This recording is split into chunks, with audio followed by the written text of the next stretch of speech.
Christmas, Oregon.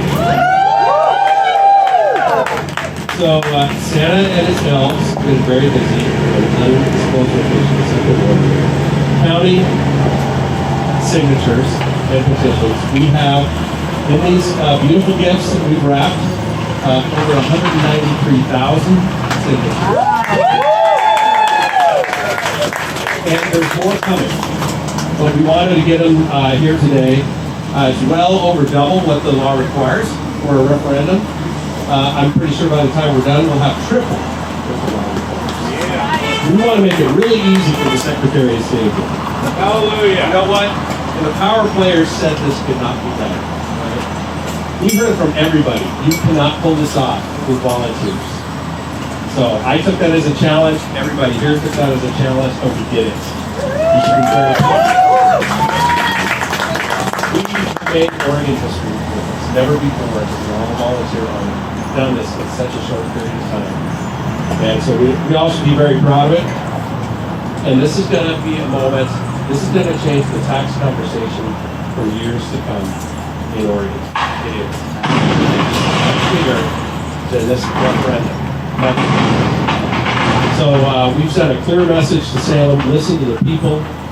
Don't force legislation down our throats without public buy-in.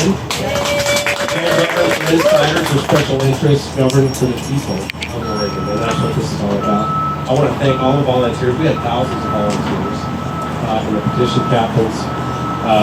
You know, I worked with some of them. They're out there in the rain and the wind. Holding those signs up, flagging people down. It was amazing.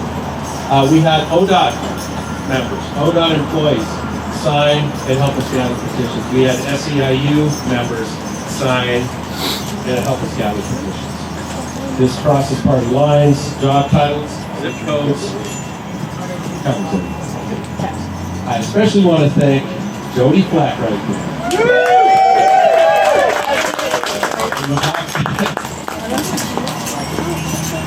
What are you doing? Sure, you give me your phone. Yeah. I'll record for you. No, without her hard work.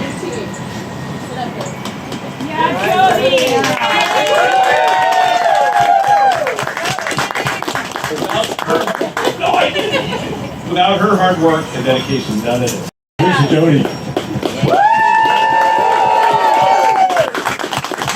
I didn't have anything to do with it. It wasn't for you guys, so it took all of us. This is it. Took everybody. So our message to the governor and the legislative leadership is simple. Let's get back to work. Let's find a solution that prioritizes road maintenance, focuses ODOT on their mission, and does not raise taxes and fees. That's what the Oregon people want, and I think that's what they should rightly expect from their government. And I want to thank my co-chief petitioners, Senator Starr and Jason Williams with Oregon taxpayers. And Jason, you have an amazing team working for you on this. Nick Stark with Oregon Freedom Coalition. This has been just an amazing team effort. I do want to bring up one thing, because under Oregon law, our referendum goes on the ballot in November 2026. That's what we filled out on our form. That's what the Constitution says we're allowed to do. But there's a Grinch. There's a Grinch thing. And the governor and the Democrat majority want to move this to another day. That's what's going on. And I gotta tell you, and let's be clear what that would mean. It's going to guarantee a lower turnout of votes, because off-cycle elections would mean fewer votes. Everybody knows that. Moving this referendum away from the general election is about denying our voice and denying your vote. So I am asking all of you, the governor ran this through without listening to us at first, and then she delayed signing it. And I really feel if Salem insiders trying to move this election, they'll confirm exactly what many Oregonians think. They don't trust us to vote. They don't trust us to vote. So here's the call of action. I want you to write your legislators. Tell them don't be a Grinch and don't move this election day. Okay? You promise that? All right.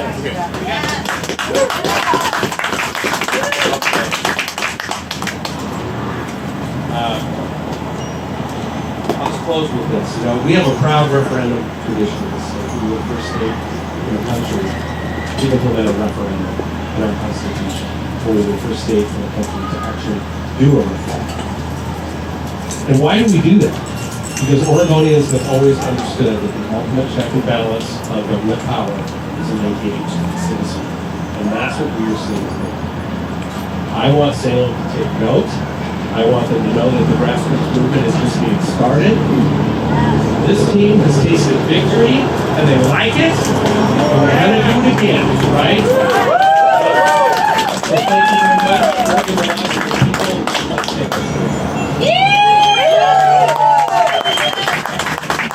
Average Oregonians that have stood up to the powers that be in Salem. Thousands of Oregonians from one end of the state to the other have stood up and said, not on our watch. Not on our watch. We're gonna have the taxpayers back in this situation in this state. And so my message is one of thank you to the thousands of Oregonians that stood out in the rain, the cold, the wind, and gathered these signatures. Thank you to the tens of thousands of Oregonians that actually signed these petitions so that their voice ultimately will be heard. And there's no doubt, there is no doubt that the powers that be in the building right over there are hearing us, are hearing you. There's no question. And as Representative Deal mentioned, this is not a one-time kind of a thing, I would think. This is going to resonate into the future, and I think not just for months, but for years. The fact that Oregonians stood strong, stood up and said, nope, nope. No new taxes without a vote of the people. Just let us speak. Let us have a say. Let us have a vote. That's all we ask. Speaking of let us have a say, when the governor forced everyone to cancel their Labor Day vacation, and forced all the lawmakers in the building, she did not show up to the hearing for her own bill because she was too busy going on vacation. She deprived everybody of a voice, didn't show up even to give her own voice. And there's a little thank you note that we're going to pass around. And I want to remind you something to people that can't be here, speaking of voice. This basically says, you not only helped make history today, you protected the most vulnerable among us. Here's what one person wrote to me. I'm commuting 70 miles one direction for work, and I would end up living in my car if this tax is passed. That's a real person in Bozeman. Another guy, senior citizen, Oliver, says, I'm 81 years old. I don't have any savings or investments to help with my retirement. And now the big jump in gas taxes will sink me further in debt. Ask yourself about that. Those people on a limited income. Gas tax.